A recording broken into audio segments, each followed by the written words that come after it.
नमस्कार मित्रो, माझ्या कायदेभान या लीगल चॅनलवर तुमचं स्वागत आहे। तर आजच्या व्हिडिओचा विषय आहे की MPDAच्या केसमध्ये लाईव्ह लिंकेज म्हणजे काय आणि बेल घेताना आपण ते कसं वापरावं या संदर्भाने आपण माहिती बघूया। तर जेव्हा केव्हा तुमच्या विरोधात MPDAची केस होते किंवा MPDAच्या अंतर्गत तुम्हाला डिटेन केलं जातं, जेलात पाठवलं जातं, तेव्हा तुमच्याकडे दोन ऑप्शन होतात। एक तर पहिला ऑप्शन ॲडवायझरी बोर्डाकडे जायचा आणि ॲडवायझरी बोर्डाने जर नकार दिला किंवा तुमचा अर्ज रिजेक्ट केला तर हायकोर्टात जायचं। तर जेव्हा केव्हा तुम्ही ॲडवायझरी बोर्डाकडे जाता किंवा हायकोर्टाकडे जाता तेव्हा अत्यंत महत्त्वाची गोष्ट असते ती म्हणजे तुम्हाला जे काही डिटेन करण्यात आलं त्या संदर्भाने तुम्हाला एक डिटेन्शन ऑर्डर देण्यात येते आणि त्या ऑर्डरसोबत एक लिस्ट आणि मोठं बंच दिलं जातं। त्या बंचमध्ये तुमच्या विरोधात आतापर्यंत जेवढ्या काही FIR आहेत त्याची कॉपी जोडल्या जाते। पण या सगळ्याच्या सगळ्या FIR तुमचं डिटेन्शनचं ग्राउंड म्हणून वापरत नाही, तर पोलीस अथॉरिटी त्या FIR पैकी एक किंवा दोन FIR तुमच्या डिटेन्शनचं ग्राउंड म्हणून वापरतात। त्याच्यामुळे हा फरक तुम्ही नेहमी लक्षात ठेवा। तुमच्या विरोधात असलेले सगळे FIR हे तुमच्या विरोधातील डिटेन्शनचे ग्राउंड नसतात, त्याच्यापैकी एक किंवा दोन FIRच हे डिटेन्शनचे ग्राउंड असतात। त्यामुळे तुम्ही जेव्हा केव्हा आर्ग्युमेंटसाठी जाता तेव्हा सगळ्या FIRच्या जे काही आरोप आहेत त्या संदर्भाने डिफेन्स घ्यायचा नसतो, तर जे FIR तुमचं डिटेन्शनचं ग्राउंड म्हणून डिटेन्शन ऑर्डरमध्ये मेन्शन केले आहे फक्त तेवढ्याच FIRच्या विरोधात तुम्हाला डिफेन्स घ्यायचं असतं, आर्ग्युमेंट करायचं असतं।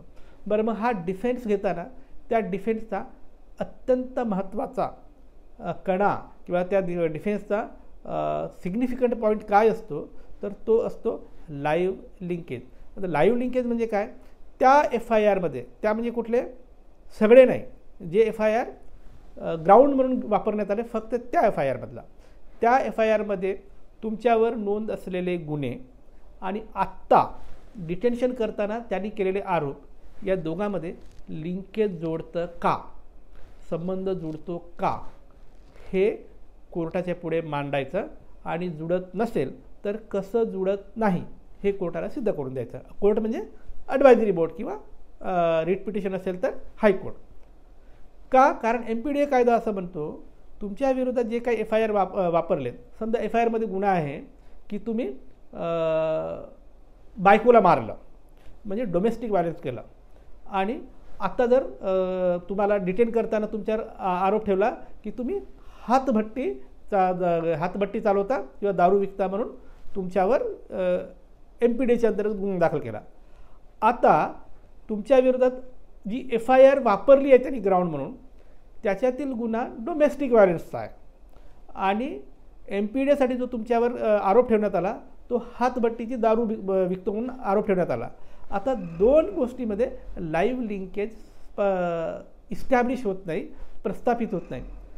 असं जर काही असेल तेव्हा मात्र तुम्ही हा आर्ग्युमेंट करू शकता की ग्राउंड म्हणून वापरलेल्या FIRमधील गुन्हा आणि MPDAच्या अंतर्गत मला डिटेन करण्यासाठी ठेवलेले आरोप याच्यामध्ये लिंकेज बसत नाही, त्यामुळे मला सोडण्यात यावं असं ग्राउंड घेऊ शकता। आणि लाईव्ह लिंकेज इस्टॅब्लिश होत नाही हे जर तुम्ही कोर्टात सिद्ध केलं तर आरोपीला इमिजिएट रिलीज केलं जातं, कारण लाईव्ह लिंकेज इस्टॅब्लिश न झाल्यास आरोपीला ठेवण्याचे पॉवर नाही, आरोपीला आत ठेवण्याचे पॉवर नाही, त्याच्यामुळे आरोपीला सोडावंच लागतं। त्यामुळे मित्रो, जर तुम्हाला MPDAच्या अंतर्गत जर डिटेन केलं असेल तर या गोष्टी व्यवस्थित तपासा आणि जे FIR तुमच्या विरोधात वापरले त्याच्यातील लिंकेज शोधा आणि लाईव्ह लिंकेज जो आहे तो इस्टॅब्लिश होत नाही हे प्रूव्ह करा। एवढं प्रूव्ह केलात तर तुम्हाला कोर्ट जेलातून रिलीज करतो। तर मित्रो, ही होती माहिती की MPDAमध्ये लाईव्ह लिंकेज म्हणजे काय प्रकार असतो आणि त्या बेसिसवर तुम्ही आरोपीला किंवा जो डिटेन्यू आहे त्याला कसं सोडवू शकता त्या संदर्भाने माहिती होती। तुमच्यासाठी असंच मी कायद्याशी संबंधित वेगवेगळे व्हिडिओ आणत राहीन। कायद्याचं ज्ञान वाढवण्यासाठी माझं लीगल चॅनल कायदेभान पाहत राहा आणि हो, ज्यांना कायदेशीर सल्ला हवा आहे ते मला संपर्क करू शकतात। माझा नंबर तुमच्या स्क्रीनवर दिसतोय, पण थेट फोन करायचा नाही, अजिबात फोन करायचा नाही। व्हॉट्सॲपवर जा, नाव गाव जिल्हा लिहा, केसची माहिती लिहा आणि पाठवा। तुमच्या केसमध्ये मेरिट असेल तर आम्ही तुम्हाला सल्ला देऊ। बाय।